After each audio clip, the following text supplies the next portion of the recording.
I never imagined myself becoming a croc guy in a million years. Well, I still don't see myself as that type of croc guy. I'm talking about the classic clog, that infamous lightweight hole-laden shoe made from a closed-cell resin known proprietarily as Cross-Lite. We better go into sport mode for this one, Serpa Squad. Having quick footwear in the workshop or for maintenance in the animal room has made all the difference since I've had these. There's something you must know though. If I do anything, I don't just do it, I go all in. I wasn't about to just get a pair of Crocs and call it a day. No, I'd escape them with an array of gibbets to create a unique, one-of-a-kind Crocscape. I couldn't stop there though. I didn't just get one pair of Crocs, but two, and these were loud. Orange is one of my favorite colors, and when mixed with a fresh pair of pants, the combination goes crazy. And just as I was about to escape the Crocs again, I realized I had the opportunity to craft greatness. From large to the itty bitty, I've been creating terrariums on YouTube now for over a decade. I've put them in picture frames, baseball bat cases, hourglasses, Klein bottles, and much more. I think you see where I'm going with this. Why not embellish these Crocs with custom terrarium gibbets? Now that would truly take them to the next level. Naturally, everything had to be custom made here, as with most things I do. I went to the drawing board and determined how to proceed. I needed some type of container, preferably something round with a lid and a means to attach said container to the shoe. I searched for hours on various websites to find an appropriate option. They had to be small, and the first viable option I found were these little capsules. They're round and have a lid, so I thought they'd be a slam dunk. As you can see though, visibility into the inside is not good. After searching again, I found a better option, mini glass globes. Although more delicate, these have excellent visibility and look cool even like this. Plus, they came in 3 different sizes. However, they are open at the top, so I had to get a set of corks as well. Luckily, attaching them to the shoe should have been an easy task in theory, because I found button fasteners on Etsy. However, attaching the globes to the fasteners themselves was the first challenge to overcome. I would typically use silicone for something like this, but it generally doesn't adhere to plastic. I found a glass glue that I figured was worth a try, and I had epoxy in the shop already, which I assumed would be the way to go. I tested both, and the glue didn't hold up at all. The epoxy, on the other hand, created a stable bond that I wasn't able to compromise. So I went forth and mixed up another batch of epoxy and got to work mounting the globes to the fasteners. A little dab on each was more than enough to complete the task. I just allowed for the proper cure time to ensure stability. I installed these newly formed globe gibbets on the Crocs to determine what would look best. There weren't enough for each hole, so I had to space them out, and I think you'll agree that having them on orange really makes them pop. However, the corks from earlier are slightly too large to fit in the container openings. I had to shave excess off the sides to get a proper fit. As with most other terrariums, each will include a false bottom. The globes are tiny, so keeping it simple with sand was the move. I used a piece of paper to disperse an appropriate amount into them. A proper substrate is also important. Sphagnum moss will help retain moisture, but the particles are quite large. I chopped it up until small. I also amended it with cocoa fiber and bark, which I mixed in, followed by sand and charcoal. The blend consists of smaller particles, which in theory should have been easy to get in the containers. However, I didn't want the shoes to get dirty in the process, so I placed the orbs on Egg Crate Light Diffuser. The second I attempted to add the substrate, I got a reality check. I realized just how challenging this was about to be. The openings are just so small. I did have these little brushes on hand though, which allowed me to clear debris and redistribute what was on the inside.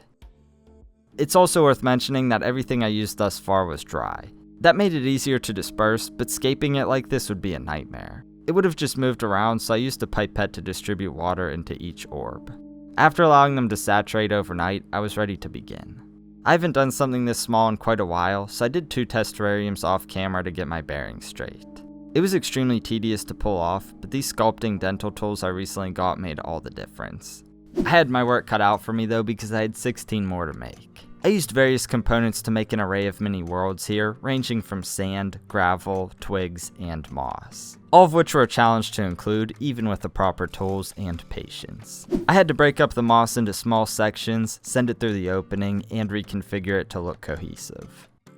I also had to go back with cotton swabs to clear away debris for maximum visibility without ruining the scapes.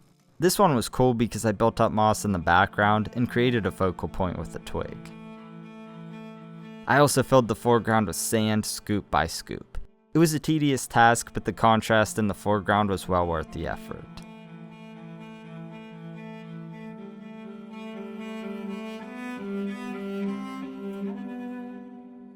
A few more twigs and stones completed the look. While in others I utilized Java moss. I had to chop it up to make it viable, but it was much easier to plant otherwise. The struggle came when introducing other plants like Anubias nana petite and Ficus pumila quercifolia. Getting them through the opening without ruining the foliage was a nightmare.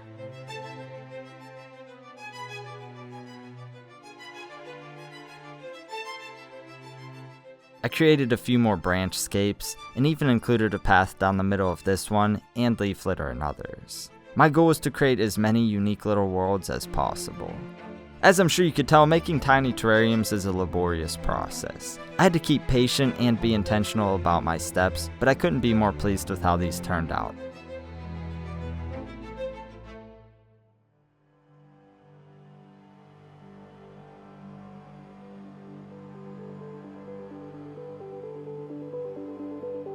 Creating numerous environments or worlds within a single design is so fun, regardless of size. In this case, they just so happen to be small. Here I have a few that simply showcase different species of moss. While in others there are small plants. Yes, I'll have to trim them in the future, but it won't be as difficult as you might think. Just time consuming. A few also feature proper scaped layouts. This one has a little path that runs through. There's another that has a branch retaining wall with a leaf litter forest floor. How about this one that mimics the fern forest? Let's not forget about the different branchscapes as well. Each has its own unique vibe. When combined, all of these unique designs should make for an incredible Crocscape, don't you think? Wait a second, I almost forgot a crucial component, the springtails. I have some orange ones here that will match the shoes and ensure the environments within the terrariums don't become inundated with mold.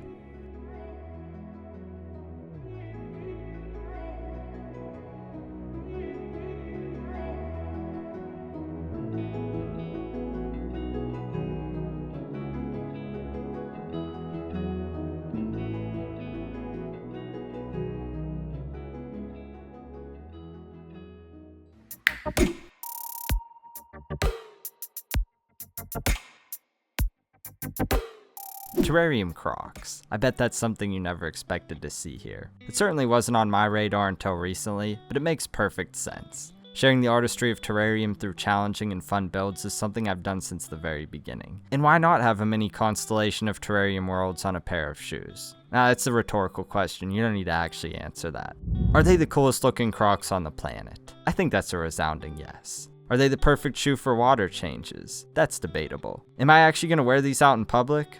Probably not, especially considering that 2 of them broke when I was installing the corks. And was this video sponsored by Crocs? No, but it should have been. A Crocs and SerpaDesign collab? Crocs, the ball is in your court.